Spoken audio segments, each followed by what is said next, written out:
And once and for all, the humans can know this type of power, which is called peace power actually. If you don't abuse it, you will have peace. And you can make peace and you can spread peace also to the world. Please keep watching to find out more. Supreme Master Ching Hai's lectures are not a complete meditation instruction. Please do not try alone. For free of charge guidance, please visit godsdirectcontact.org or contact any of our centers near you. Today, we are blessed to present one of these insightful lectures entitled Control One's Desires and Choose the Safest Method of Enlightenment, Part 2 of 6, on Between Master and Disciples, given in Chinese and English on October 6, 2019, in New Land Ashram, Taiwan, also known as Formosa.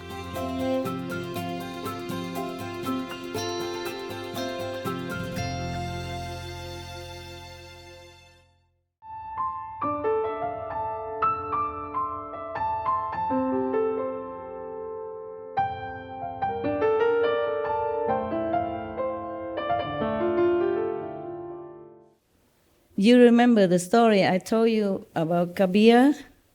He offered his wife to the neighbor grocery store owner so that he may have some food for his true seeker at home. Yeah, he didn't have a lot of money.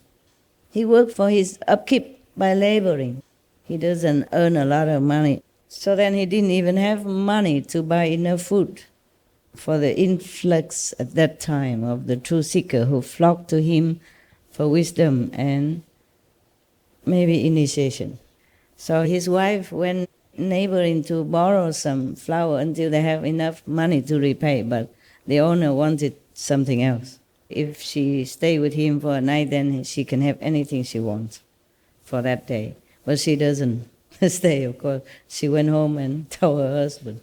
So her husband, Kabir, Saint Kabir, who has been chaste, abstinent from physical intercourse with his wife all this time, and who advocates abstinence, brought his wife, carry her by himself to the grocery store owner and said, "Here she is. You can have the pleasure. Let me have the food." Some of you ask me, why would the saint do that? Isn't that kind of contradictory to us, what he preached?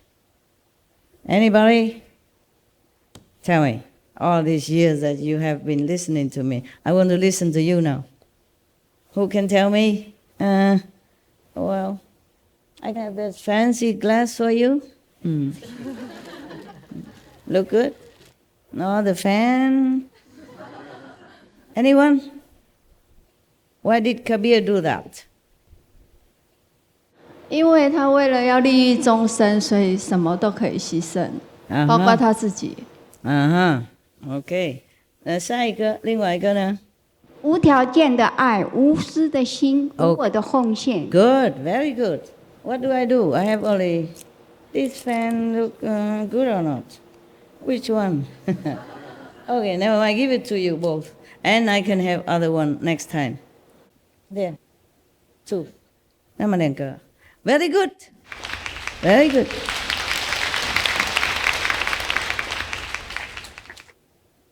So, I wrote on my notes, okay? Because I know some of you ask this kind of question. I wrote here. Remember to tell you explanation, because I wrote so different notes here, I might forget. Explanation, extra. Kabir offered his wife to his neighbor in exchange for some food to feed his spiritual seeker's guests. Does it make him immoral? Though he himself abstained from sex. How do we know that? Because in his teaching it's written so. Somebody asked him, why did he marry before? And of course had intercourse with his wife all that time until he stopped. So he said, because I wasn't enlightened. So that meaning he doesn't do anymore. They became like friends. Okay? Many saints are like that. They only have intercourse for the sake of having children. That's what I told you already. So no master does things actually for the sake of themselves, but for others, unconditionally, with love. So it is like a sacrifice, even though it doesn't look like that. Not as we use sensual pleasure to just satisfy ourselves in a selfish way, or indulgent way, or ignorant way. That's the big difference between enlightened beings and the ignorant rest. But not all masters would do this kind of sacrifice. Not all do that. Not all are willing to do that. There was one, I remember one master, maybe in Tibet or somewhere. One time, one of the daughter of the patron brought food to him, and he wanted to have a physical intercourse with her, and then she was crying and running back home and tell her mother. Her mother brought the daughter back and said, I'm sorry, my daughter was so ignorant. Please, she's yours, okay? Don't worry. I told her already. If you need it for some reason, please, she's yours. And the master refused, said, no, it's too late now. I don't need her anymore because I just saw one of my friend was going to be reborn into some of the bad stage of existence, a bad animal's form.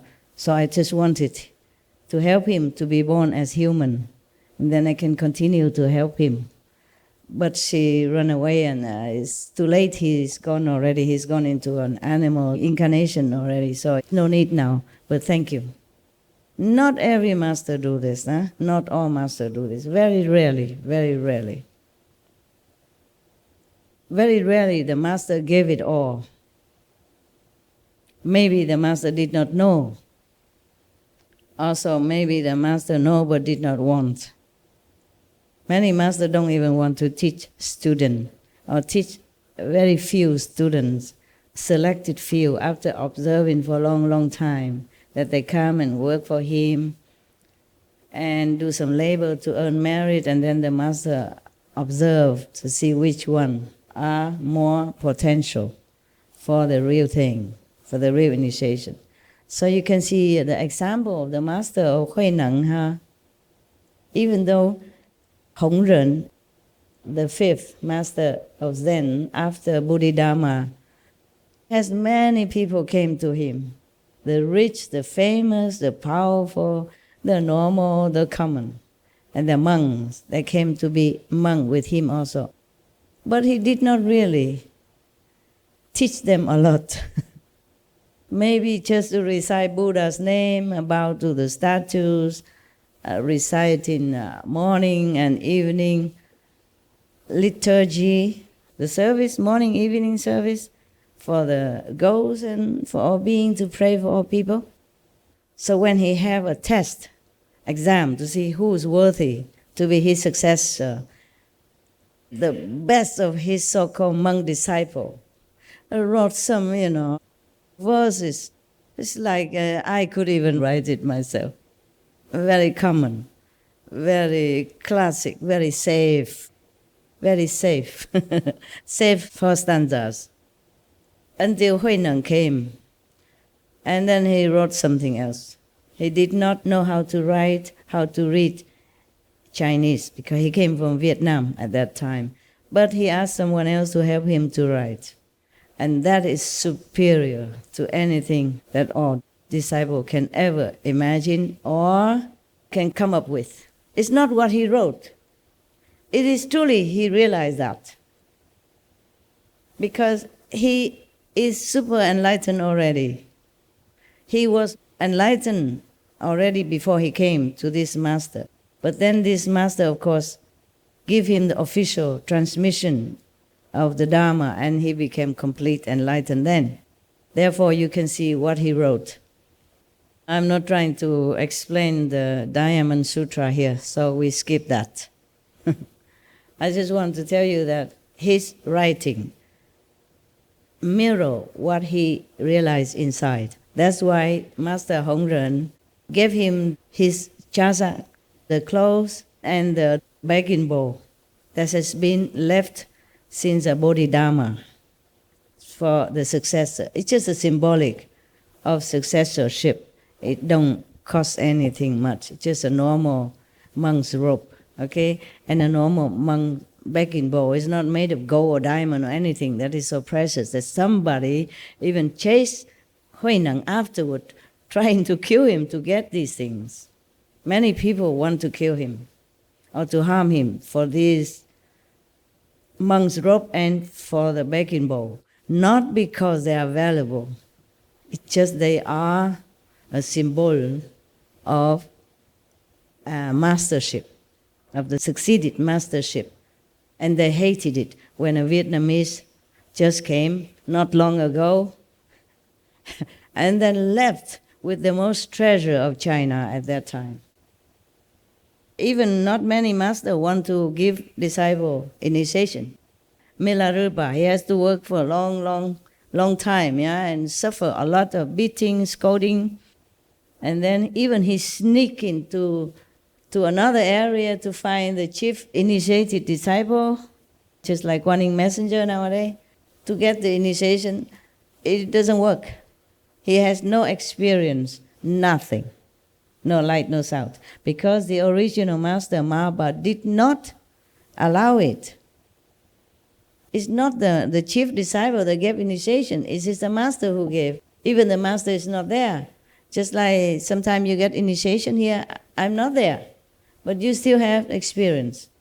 Meaning, in the old time, not many masters willing to take in a lot of disciples. Maybe followers, okay, you can come and go, clean the temple, to earn merit, repair the Buddha's altar, cooking for the assembly, all that kind of thing. But not the disciple. Because to give initiation means you have to shoulder that person's karma for life after lives after lives after lives, aeon after aeons, kalpas after kalpas.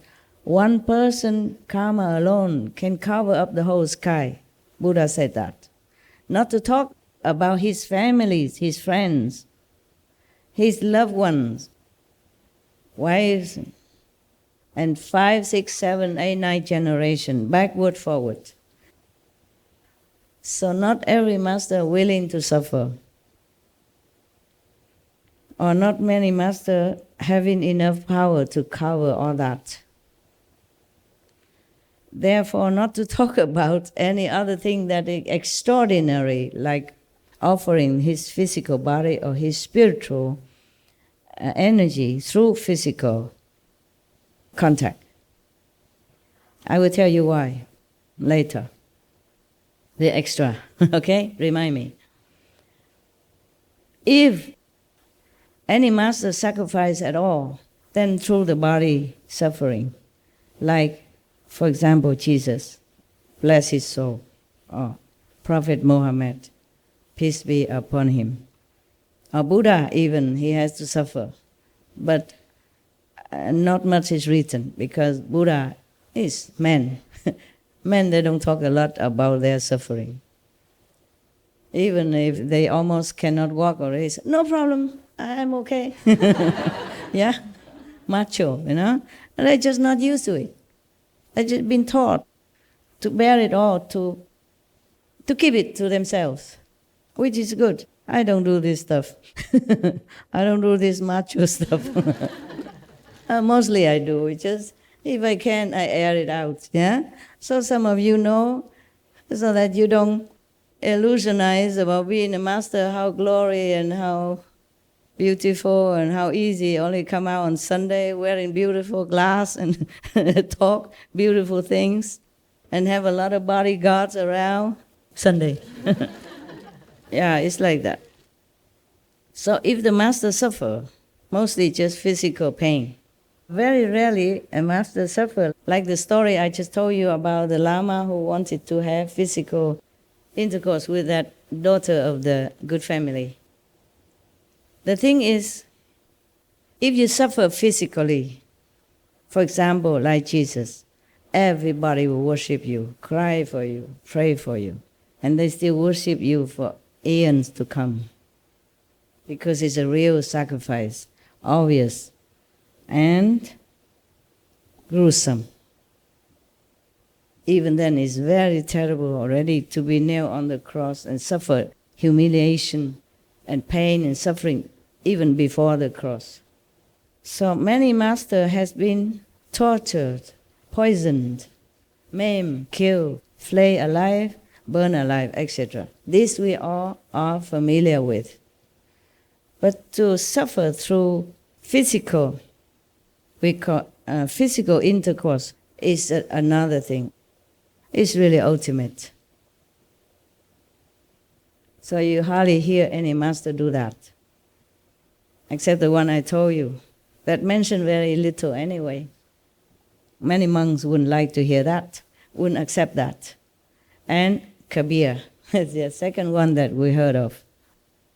All the masters, they keep squeaky pure around themselves. Because it does make trouble if you be too near to other humans, even not opposite sex. The same sex could also transmit to you this kind of sexual desire. Not that he deliberately do that, except some men who looks like men but are not truly men. They prefer the same gender. So some of the monks I heard of, they never let people go nearer than 5 meters around them, especially women, just to avoid the energy from the magnetic field to meet and to cause him trouble. He wants to keep purity. And also I told you that tantric method, hardly anyone succeeds because it's too powerful. Actually in heaven they don't call this sexual power, they call it peace power. But rarely anyone can use this peace power to manipulate it for the world's benefit. You surprised, huh? You surprised, this kind of energy, heaven call it peace power. Are you surprised? Yes. Have you heard that before? Me neither. I only knew it as I practice along, okay? And learn things as I go up, as per necessity, as per needed situation, so that I can bring this knowledge to you also, huh? And once and for all, the humans can know this type of power, which is called peace power, actually. If you don't abuse it, you will have peace. And you can make peace and you can spread peace also to the world. There are many ways to make peace, not just one way, huh? But a master can only give so much spiritual power to bring more peace on earth. More, not all yet. Because you see, life after life, they have enmity with each other, the human race and the animals race, through killing, through abusive action, etc. So it's not like in one lifetime a master can use just spiritual power to give, to erase all that. The master is always willing to give. It's just not always allowed to give as much as he or she wants. Otherwise, peace would have been done quicker, easier. They call it peace power, but very difficult to explain to you this, okay? Very difficult. Because you have to practice in order to know. If a master wants to use that, he or she can use in appropriate manner. Just know how, but it's very difficult. Don't use that. Anyway, if you have to, I told you how already, yeah? If you try, okay? Only you can know it, that you can or not. That's the ultimate, because this is the ultimate more than sacrifice of the body. Why? Because if you die as martyr, all will praise and worship you or believe in you. But if you have this physical, sensual act with the opposite sex, no one would ever understand it as a sacrifice. So your reputation will be ruined, 1. Your disciples will run away, 2, etc., etc. Your followers will drop you like a hot potato. So you see this. This method is a no, no, no, by all means, even by the adept. Actually, many masters also don't teach this. The Buddha also don't. Number 1, it's very difficult and dangerous. Number 2, people can abuse it. Some a half-baked teacher can always come up and say, oh, this method is good, I know how. I teach all of you. And then abuse it. And then slandering those who don't do it as well, because only half-baked or maybe a quarter-baked is not cooked. That master is not well done. And he just use it because it's so convenient, it's so pleasurable, easy to do.